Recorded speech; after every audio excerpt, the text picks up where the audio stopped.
당신이 기억이라고 부르는 것은 사실 기억이 아닙니다. 그리고 그 증거는 지금 당신이 살아있다는 사실 그 자체 안에 있습니다. 리처드 파이만은 이것을 두려움에 떨며 알고 있었습니다.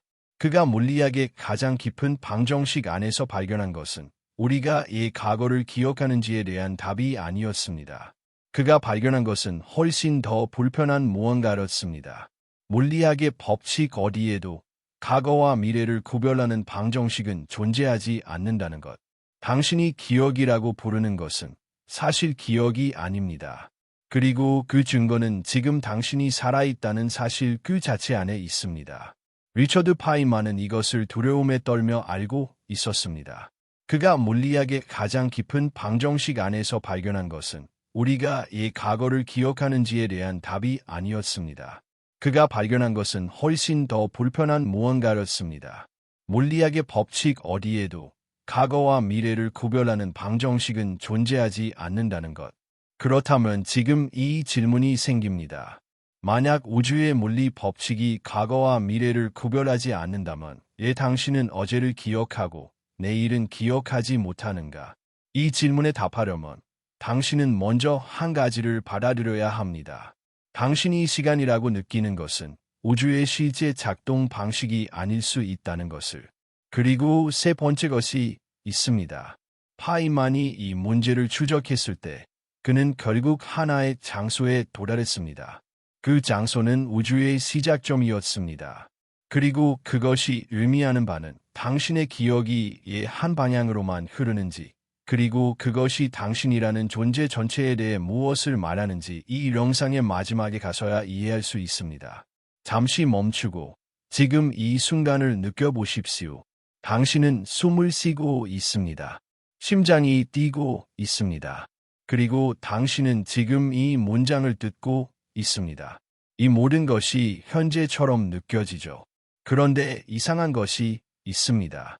당신이 지금 이라고 느끼는 이 순간 물리학의 관점에서는 존재하지 않습니다. 물리학자들이 사용하는 방정식을 펼쳐보면 거기에는 현재라는 개념이 없습니다. 과거도 없고 미래도 없습니다. 오직 좌표가 있을 뿐입니다. 시간축 위의 한 점, 그 점이 지금인지 어제인지 내일인지를 방정식은 전혀 신경 쓰지 않습니다. 이것이 물리학자들이 시간 대칭이라고 부르는 것입니다. 쉽게 말하면 이렇습니다. 당구공 두 개가 충돌하는 영상을 찍어서 그것을 거꾸로 재생한다고 상상해 보십시오. 앞으로 재생하든 뒤로 재생하든 그 영상은 물리 법칙을 완벽하게 따릅니다. 어떤 방정식도 위반하지 않습니다. 물리학은 어느 방향이 악인지 모릅니다. 그런데 당신은 압니다. 당신은 어제 아침에 마신 커피를 기억합니다. 컵이 따뜻했던 것, 첫 모금의 쓴맛, 그러나 내일 아침의 커피는 기억하지 못합니다. 아직 일어나지 않았으니까요. 당신은 이것을 너무나 당연하게 생각합니다. 하지만 방금 우리가 확인한 것처럼 우주의 물리 법칙은 이것을 당연하게 생각하지 않습니다. 우주는 어느 쪽이 과거이고 어느 쪽이 미래인지를 그 기본 법칙 안에서 구별하지 않습니다. 그렇다면 당신 안에서 일어나는 이 일방통행, 과거는 기억하고 미래는 기억하지 못하는 이 비대칭은 대체 어디서 오는 것일까요? 하지만 여기서 더 이상한 일이 벌어집니다. 이 질문을 처음으로 물리학의 언어로 정확하게 쪼개려고 했던 사람들 중 하나가 바로 파이만이었습니다. 그는 1960년대 칼텍에서 학부생들에게 물리학을 가르치면서 이 문제를 정면으로 마주쳤습니다. 파이만은 당시 강의에서 이런 말을 했습니다. 우리는 의 미래를 기억하지 못하는가? 이것은 어리석은 질문이 아니다. 이것은 물리학에서 가장 심오한 질문 중 하나다. 리처드 파이만, 칼텍 물리학 강의 1963년 1억. 그는 이것이 어리석은 질문이 아니라고 했습니다. 실제로 이 질문은 너무나 깊어서 파이만 자신도 이 질문에 대한 완전한 답을 자신 있게 선언하지 않았습니다. 그는 방향을 가리켰습니다. 단서를 남겼습니다. 그리고 그 단서는 놀랍게도 기억이 아닌 다른 곳을 향하고 있었습니다. 잠깐 생각해 봅시다. 우리는 보통 기억의 문제를 뇌의 문제라고 생각합니다. 신경세포, 시냅스, 해마. 과거는 거기에 저장되고 미래는 아직 일어나지 않았으니 저장될 것이 없다. 이것이 상식적인 설명입니다. 그런데 파이만이 가리킨 방향은 전혀 달랐습니다. 그는 뇌를 보지 않았습니다. 그는 여력학을 보았습니다. 잠깐, 이 부분이 진짜 충격적입니다. 여력학이라는 단어를 들으면 많은 분들이 고등학교 물리 교과서를 떠올릴 것입니다. 열이 이동하고 엔트로피가 어떻고 하는 그 이야기. 지루하게 들릴 수 있습니다. 하지만 파이만이 여력학을 바라본 방식은 달랐습니다. 그에게 여력학의 제2법칙 엔트로피는 항상 증가한다는 그 법칙은 단순한 물리 법칙이 아니었습니다. 그것은 시간이 한 방향으로만 흐르는지를 설명하는 유일한 실마리였습니다. 그리고 그 실마리는 곧 기억이 과거로만 향하는지를 설명하는 실마리이기도 했습니다. 엔트로피란 무엇인가? 아주 단순하게 말하면 무질서의 정도입니다. 정돈된 방은 낮은 엔트로피, 어질러진 방은 높은 엔트로피. 그리고 우주의 두 번째 법칙은 이렇게 말합니다. 내버려두면 모든 것은 더 무질서해지는 방향으로 간다고. 당신이 방을 청소하지 않으면 저절로 지저분해집니다. 뜨거운 커피는 저절로 식습니다. 향수 한 방울은 방 전체로 퍼집니다. 그 반대는 일어나지 않습니다. 식은 커피가 저절로 다시 뜨거워지지 않습니다. 방 전체에 퍼진 향수가 저절로 한 방울로 모이지 않습니다. 이것이 바로 당신이 시간의 방향이라고 느끼는 것의 정체입니다. 여기서 이제 첫 번째 질문을 반쯤 열어보겠습니다. 왜 우리는 과거를 기억하고 미래를 기억하지 못하는가? 그 답의 첫 번째 층은 이것입니다. 기억을 형성한다는 것은 물리적으로 말하면 낮은 엔트로피 상태에서 높은 엔트로피 상태로 이동하는 과정입니다. 이게 무슨 말인지 천천히 풀어보겠습니다. 당신이 무언가를 경험할 때 당신의 뇌 안에서는 특정한 패턴이 새겨집니다. 신경세포들이 연결되고 그 연결이 강화됩니다. 이 과정 자체가 하나의 물리적 사건입니다. 그런데 이 물리적 사건은 방향이 있습니다. 기억은 만들어질 수 있지만 저절로 만들어지기 이전 상태로 돌아가지는 않습니다. 커피가 식는 것처럼 방이 어질러지는 것처럼 기억이 형성되는 과정도 엔트로피가 증가하는 방향으로만 일어납니다. 그리고 엔트로피가 증가하는 방향이 바로 우리가 미래라고 부르는 방향입니다. 즉, 이런 뜻입니다. 당신이 과거를 기억할 수 있는 이유는 과거에 일어난 사건들이 당신의 뇌 안에 엔트로피를 증가시키는 방향으로 흔적을 남겼기 때문입니다. 그리고 당신이 미래를 기억하지 못하는 이유는 미래의 사건들이 아직 그 흔적을 남기지 않았기 때문이 아닙니다. 훨씬 더 근본적인 이유가 있습니다. 미래를 기억하기 위해서는 엔트로피가 감소하는 방향으로 정보가 저장되어야 하는데 그것은 우주의 작동 방식과 반대입니다. 하지만 여기서 더 이상한 일이 벌어집니다. 만약 기억이 엔트로피의 방향과 연결되어 있다면 이런 질문이 생깁니다. 만약 우주가 반대 방향으로 작동했다면 엔트로피가 줄어드는 방향으로 흘렀다면 그 우주의 존재들은 미래를 기억하고 과거를 기억하지 못했을까요? 이것은 SF 소설의 이야기가 아닙니다. 물리학자들이 실제로 수십 년째 씨름하고 있는 질문입니다.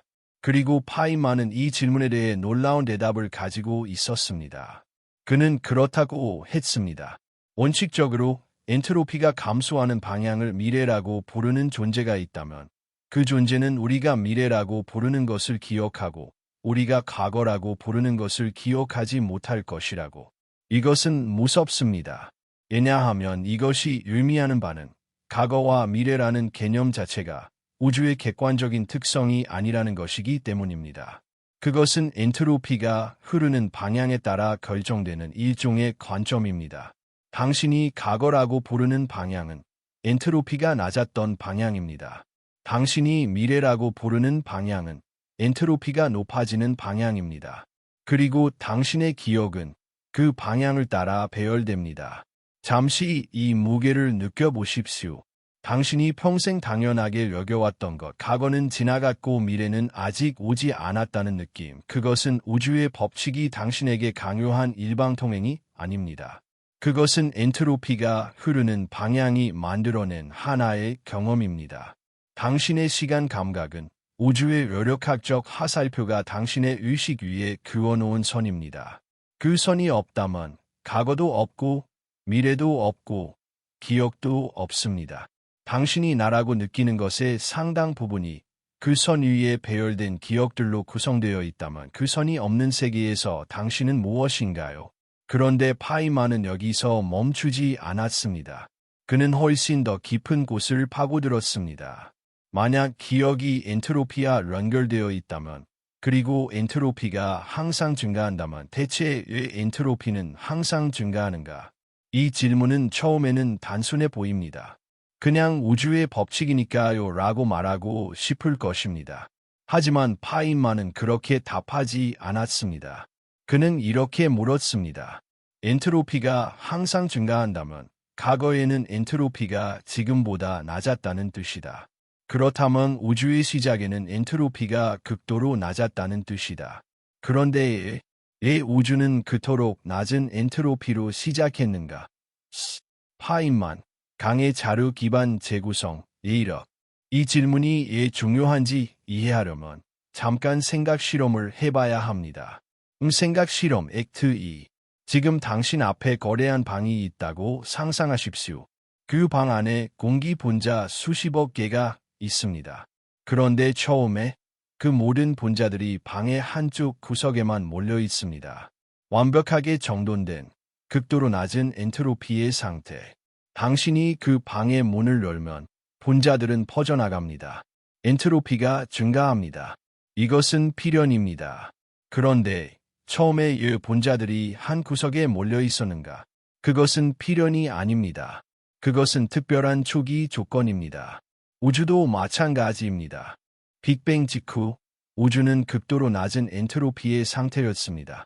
그 초기 조건이 없었다면 엔트로피는 방향이 없었을 것이고 시간도 방향이 없었을 것이고 기억도 방향이 없었을 것입니다. 잠깐, 이 부분이 진짜 충격적입니다. 당신이 어제를 기억하고 내일을 기억하지 못하는 이유, 그 이유를 추적하면 결국 빅뱅까지 도달합니다.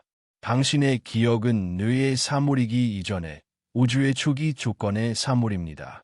빅뱅이 낮은 엔트로피로 시작하지 않았다면 당신은 아무것도 기억하지 못했을 것입니다. 기억이라는 개념 자체가 존재하지 않았을 것입니다. 우주가 특별한 방식으로 시작했기 때문에 지금 당신이 어제를 기억하고 있습니다. 이것은 이야기가 아닙니다. 이것은 물리학입니다. 그런데 지금 네 번째 문이 열립니다. 왜 빅뱅은 낮은 엔트로피로 시작했는가? 이것이 물리학자들이 아직도 완전히 답하지 못한 질문입니다. 어떤 이들은 말합니다. 그것이 우주의 근본적인 경계 조건이라고. 우주가 존재하기 위한 필수 조건이라고. 어떤 이들은 말합니다. 우주가 무수히 많이 존재하고 우리는 우연히 낮은 엔트로피로 시작한 우주에 있을 뿐이라고. 그리고 어떤 이들은 이렇게 묻습니다. 혹시 우주의 낮은 초기 엔트로피가 우연이 아니라면 파이만은 말년에 가까워졌을 때 한 인터뷰에서 이런 말을 했습니다. 나는 모르는 것을 두려워하지 않는다. 오히려 그것이 흥미롭다. 우리가 모든 것을 다 알고 있다고 생각하는 사람들이 불쌍하다. 왜냐하면 그들은 더 이상 경이로움을 느끼지 못하기 때문이다. 파인만, BBC 인터뷰 즐거움을 찾아서 1981년 예력. 그는 모르는 것 앞에서 겸손했습니다. 그러나 그것은 무력함이 아니었습니다. 파인만의 겸손은 더 깊이 파고들기 위한 겸손이었습니다. 그리고 그가 파고든 끝에서 발견한 것은 우리가 당연하게 여겼던 것들이 얼마나 특별한 우주적 사건 위에 세워져 있는지였습니다. 지금 이 순간 당신의 몸 안에서도 똑같은 일이 일어나고 있습니다. 당신이 숨을 들이쉴 때 산소 분자들이 폐 안으로 들어옵니다. 그 분자들은 혈액을 타고 뇌로 이동합니다. 그리고 뇌는 그 에너지를 사용해서 지금 이 문장을 처리하고 기억의 흔적을 남깁니다. 그 모든 과정에서 엔트로피는 증가합니다. 당신이 이 문장을 이해하는 바로 그 순간, 우주의 무질서는 조금 더 깊어집니다. 기억이 만들어지는 것은 우주가 조금 더 흩어지는 것입니다. 이제 처음으로 돌아갑시다. 우리는 물리 법칙이 과거와 미래를 구별하지 않는다고 했습니다. 그런데 당신은 구별합니다. 당신은 어제를 기억하고 내일을 기억하지 못합니다. 첫 번째 층의 답은 엔트로피였습니다. 두 번째 층의 답은 빅뱅의 초기 조건이었습니다. 그런데 세 번째 층이 있습니다. 그리고 이것이 가장 불편한 층입니다. 파이만은 이 문제를 추적하면서 기억이라는 것 자체에 대해 물었습니다. 기억이란 무엇인가? 우리는 기억을 저장된 정보라고 생각합니다. 과거에 일어난 사건이 내 안에 새겨진 것이라고.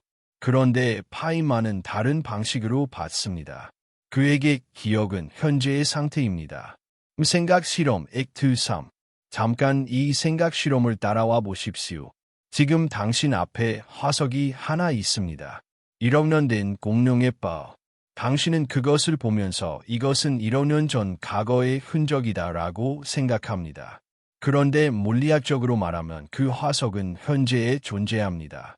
그 화석은 지금 이 순간 당신 앞에 있는 물질의 배열입니다. 그것이 과거를 담고 있다는 것은 당신이 그 물질의 배열을 해석하는 방식에서 나오는 것입니다. 기억도 마찬가지입니다. 당신의 어제에 대한 기억은 어제에 존재하는 것이 아닙니다. 그것은 지금 이 순간 당신의 뇌 안에 존재하는 물질의 특정한 배열입니다. 이것이 무섭게 느껴진다면 그 감각은 정확합니다. 왜냐하면 이것은 과거가 실제로 존재하는지에 대한 질문으로 이어지기 때문입니다. 하지만 여기서 더 이상한 일이 벌어집니다. 물리학자 중에는 이런 주장을 하는 사람들이 있습니다. 과거는 실제로 존재하지 않는다고. 더 정확히 말하면 과거는 현재의 흔적으로서만 존재한다고. 지금 이 순간 당신의 뇌 안에 새겨진 패턴, 지금 이 순간 남아있는 화석, 지금 이 순간 우주에 존재하는 별빛, 그것들이 과거의 전부입니다. 과거 자체가 어딘가에 보관되어 있는 것이 아닙니다. 과거는 현재에 남겨진 흔적으로서만 존재합니다. 그렇다면 미래는 아직 흔적을 남기지 않았습니다. 그래서 당신은 미래를 기억하지 못합니다. 단순히 아직 일어나지 않아서가 아닙니다. 미래는 아직 현재의 흔적을 만들지 않았습니다. 그래서 현재의 당신 안에 미래에 대한 기억이 없는 것입니다. 이것은 이야기가 완전히 뒤집히는 지점입니다. 당신은 평생 이렇게 생각해왔을 것입니다. 시간이 흐르고 사건이 일어나고 기억이 만들어진다고. 그런데 물리학이 말하는 것은 조금 다릅니다. 현재의 물리적 상태가 과거를 정의하고 있다고. 흔적이 있기 때문에 과거가 존재하는 것이지, 과거가 존재하기 때문에 흔적이 있는 것이 아닐 수도 있다고. 이것은 스케일을 바꿔서 생각하면 더 선명해집니다. 이것은 당신 한 사람의 기억 이야기가 아닙니다. 이것은 우주 전체의 이야기입니다. 지금 이 순간 우주에 존재하는 모든 것, 별들, 은하들, 행성들, 그리고 당신의 뇌 안의 신경세포들, 이 모든 것의 현재 상태가 과거를 정의하고 있습니다. 우주의 현재 상태는 일종의 거대한 기억입니다. 빅뱅 이후 138억 년의 역사가 지금 이 순간의 우주 상태 안에 새겨져 있습니다. 우주 자체가 기억을 가지고 있습니다. 그리고 당신은 그 우주적 기억의 작은 부분입니다. 파이만은 한강위에서 학생들에게 밤하늘을 보라고 했습니다. 그리고 이렇게 말했습니다. 저 별빛을 보라. 그 빛은 수백만 년을 여행해서 지금 당신의 눈에 닿았다. 그 별은 이미 사라졌을 수도 있다. 하지만 그 빛은 지금 여기 있다. 과거가 현재 안에 살아있는 것이다. 파이만 강의 재구성, 이력. 그 말을 들었을 때 강의실에 잠시 침묵이 흘렀다고 합니다. 학생 중 한 명이 손을 들고 물었습니다. 그렇다면 우리가 별빛을 보는 것도 일종의 기억인가요? 파이만은 잠시 멈추고 대답했습니다. 그렇다. 그리고 당신이 어제를 기억하는 것도 우주적 관점에서는 다르지 않다. 지금 이 순간, 당신이 기억하는 모든 것을 생각해 보십시오. 어린 시절의 어떤 노후, 처음으로 사랑했던 사람의 얼굴, 아주 오래된 어떤 냄새. 그것들은 모두 지금 이 순간 당신의 뇌 안에 존재하는 물질의 배열입니다. 그 배열이 흩어지면 그 기억은 사라집니다. 그리고 그 배열이 만들어진 것은 빅뱅이 낮은 엔트로피로 시작했기 때문입니다. 138억 년 전의 사건이 지금 당신이 그 오후를 기억하는 것을 가능하게 했습니다. 이제 두 번째 열린 문을 닫을 시간입니다. 우리는 물었습니다. 만약 우주의 물리 법칙이 과거와 미래를 구별하지 않는다면 당신은 왜 구별하는가? 그 답은 여기에 있습니다. 당신이 과거와 미래를 구별하는 것은 당신이 엔트로피가 증가하는 우주 안에 살고 있기 때문입니다. 그리고 당신이 그런 우주 안에 사는 것은 빅뱅이 낮은 엔트로피로 시작했기 때문입니다. 당신의 시간 감각은 우주의 탄생 방식의 메아리입니다. 그런데 세 번째 문이 남아 있습니다. 우리는 처음에 파인만이 이 문제를 추적했을 때 결국 우주의 시작점에 도달했다고 했습니다. 그리고 그것이 당신이라는 존재 전체에 대해 무언가를 말한다고 했습니다. 이제 그것을 열 시간이 됐습니다. 파인만이 도달한 결론은 이것이었습니다. 기억의 방향, 시간의 방향, 인과관계의 방향, 이 모든 것은 여력학적 화살표가 만들어낸 것입니다. 그리고 여력학적 화살표는 우주의 초기 조건에서 비롯됩니다. 그런데 파이만은 한 걸음 더 나아갔습니다. 그는 물었습니다. 당신이 나라고 느끼는 것의 정체는 무엇인가? 당신은 당신이 누구인지를 어떻게 아는가? 당신은 어제의 당신이 오늘의 당신과 같은 사람이라는 것을 어떻게 아는가? 그 답은 기억입니다. 당신은 어제의 사건들을 기억하기 때문에 어제의 당신과 오늘의 당신이 연결되어 있다고 느낍니다. 기억이 없다면 당신이라는 연속적인 존재는 성립하지 않습니다. 그런데 우리는 이제 알고 있습니다. 기억은 엔트로피의 방향이 만들어낸 것입니다. 엔트로피의 방향은 우주의 초기 조건이 만들어낸 것입니다. 그렇다면 당신이 나라고 느끼는 그 연속적인 존재감, 그것도 우주의 초기 조건이 만들어낸 것입니다. 빅뱅이 다른 방식으로 시작했다면 당신이라는 감각 자체가 없었을 수도 있습니다. 이것은 스케일 이동이 필요한 순간입니다. 잠깐 아주 작은 곳으로 내려가 봅시다. 지금 이 순간 당신의 뇌 안에 있는 하나의 신경세포를 생각해 보십시오. 그 신경세포 안에 하나의 원자. 그 원자는 수십억 년 전에 어떤 별 안에서 만들어졌습니다. 그 별이 폭발하면서 그 원자는 우주 공간으로 흩어졌습니다. 수십억 년을 떠돌다가 그것은 지구의 일부가 됐습니다. 먼지가 됐다가, 바위가 됐다가, 바다가 됐다가, 어떤 식물이 됐다가, 누군가가 그것을 먹었고, 그것이 전달되어 지금 당신의 뇌 안에 있습니다. 그리고 그 원자가 참여하는 신경세포의 발화가 지금 당신이 이 문장을 이해하는 것을 가능하게 합니다. 이것은 당신 안에서 지금 이 순간 일어나고 있습니다. 당신은 별의 파편으로 만들어진 존재가 우주의 시간 구조에 대해 생각하고 있는 것입니다. 우주가 자기 자신에 대해 생각하는 것입니다. 이제 처음으로 돌아갑시다. 당신이 기억이라고 부르는 것은 사실 기억이 아닙니다. 이제 그 말의 의미를 이해할 수 있습니다. 기억은 과거에 있는 것이 아닙니다. 기억은 지금 이 순간 당신의 뇌 안에 있는 물질의 특정한 배열입니다. 그 배열은 엔트로피가 증가하는 방향으로 만들어졌습니다. 그 방향은 빅뱅이 낮은 엔트로피로 시작했기 때문에 존재합니다. 그리고 당신이 나라고 느끼는 것은 그 배열들이 시간 순서로 연결된 이야기입니다. 당신이 미래를 기억하지 못하는 것은 당신이 제한되어 있기 때문이 아닙니다. 당신이 미래를 기억하지 못하는 것은 당신이 우주의 여력학적 구조 안에 살고 있기 때문입니다. 그리고 그 구조는 빅뱅이라는 사건에서 비롯됩니다. 당신의 기억의 방향은 우주의 역사의 방향과 같습니다. 파이만은 이 모든 것을 알고 있었습니다. 그래서 그는 말했습니다. 당신이 이해해야 할 가장 중요한 것은 당신이 이해하지 못하는 것들이 있다는 사실이다. 그리고 그것들은 당신보다 훨씬 크다. 파인만, 위력. 그래서 그것이 의미하는 바는 이것입니다. 당신이 지금 이 순간 어제를 기억하고 있다는 것은 138억 년 전의 우주적 사건이 지금 당신 안에서 메아리 치고 있다는 뜻입니다. 당신의 기억은 뇌의 사물이기 이전에 빅뱅의 사물입니다.